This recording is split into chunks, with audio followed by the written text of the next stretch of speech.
इस वीडियो के लिए हमारे चैनल को सब्सक्राइब करें और कमेंट करें और लाइक करें। एक गुरु अपने शिष्य के अत्यधिक विकास से बहुत ही खुश थे।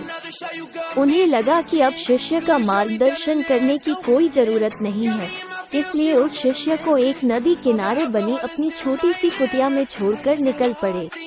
रोजाना सुबह स्नान के बाद शिष्य शेर की खाल से बने अपने कपड़े को सुखाने के लिए टांग दिया देता था।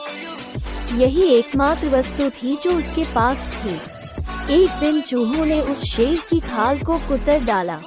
यह देखकर शिष्य बहुत ही उदास हो गया। वस्त्र न होने के कारण वो दूसरे वस्त्र मांगने गांव वालों के पास पहुंचा। अगले ही दिन चूहों ने दूसरे वस्तु में भी छेद कर डाला। चूहे से परेशान होकर उसने एक भी बिल्ली पाल लिया।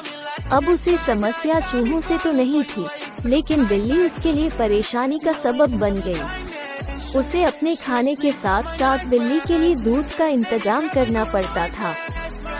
एक दिन उसे लगा कि मैं कब तक का गांव वालों से मांगता रहूंगा, क्यों ना मैं खुद ही एक गाय रख लूं। जब उसे गाय मिल गया तो फिर उसके लिए चारा मांगने की जरूरत पड़ी।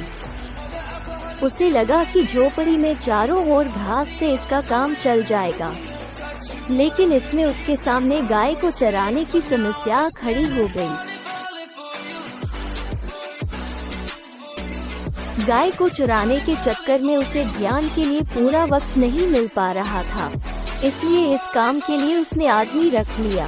अब सवाल आया कि काम करने पर निगरानी की।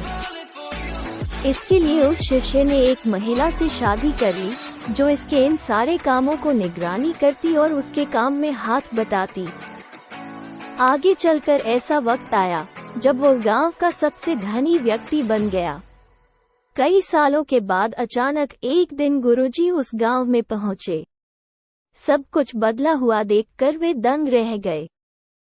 उन्होंने देखा कि जहां कभी कुटिया हुआ करती थी, वहां आज एक आलीशान इमारत खड़ी है।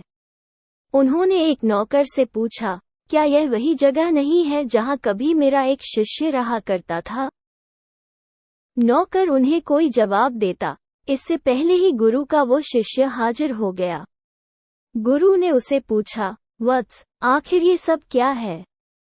इस पर शिष्य ने कहा, आपको विश्वास नहीं हो रहा है न?